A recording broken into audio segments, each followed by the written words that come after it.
So let's go ahead and configure this in our Jenkins. So I'll just copy the repository URL, go to our Jenkins dashboard. Again, I'll go ahead and create a new item. Then the project type is pipeline. So I have to provide a name here. So I'll just go with the snake demo as the name. You can enter any name of your choice. Just click OK. And we have to give the description. So although it is not mandatory, but as a best practice, you should define your why you have created the job. So I'll just mention this is the sample Jenkins file template for snake game.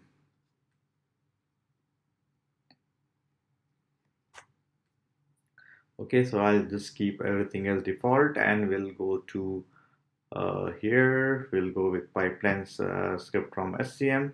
SCM will select Git, and we will be providing our URL here for the Git. And credentials is not needed because we have made the repository as public. And if you want, like you can see other sections, what does all these things mean. So I have, as I have told already, like if you want to know what it does, you just click on the question mark and it'll explain you why this option exists. So let's go ahead. So here by default it will be pointing to the master branch, and that is the branch we have committed our code, and script path for Jenkins file is here. So just save it and it's done. So let's go ahead and build it. Seems it has failed. Let's see what it has failed. Okay, it seems it's not able to find the master. So let me go ahead and see. Okay, seems yeah. So nowadays, I mean, actually, GitHub has already replaced that to the branch as main. So we'll just go ahead and edit it. So it's actually good for you because we are troubleshooting what is the issue, and we are also learning how to troubleshoot Jenkins. So let's go to the job, and I'll go to configure, and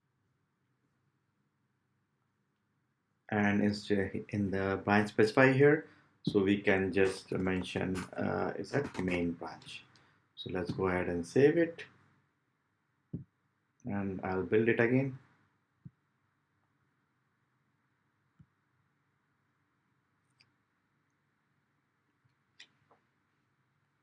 So we can see now it has obtained the Jenkins file from this repo, and it has started running. It has cloned our repo, and it has went ahead.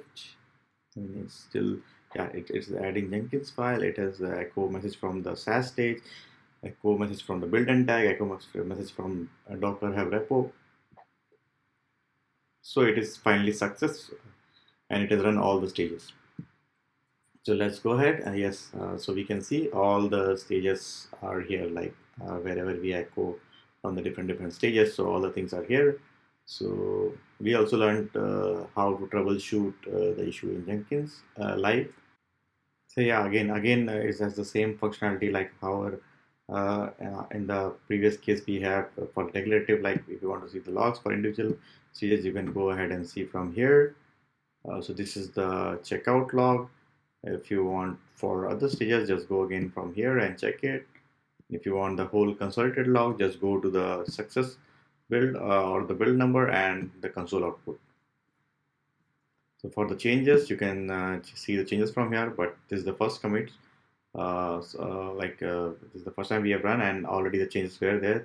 That's why it has not shown. Otherwise, once you commit from the next build onwards, so all the commits changes will be displayed here. Again, these are the various other sections you can just explore. Okay, thanks for joining for the tutorial. And in the next section, we'll see how to create our actual pipeline using our source code which we want to build.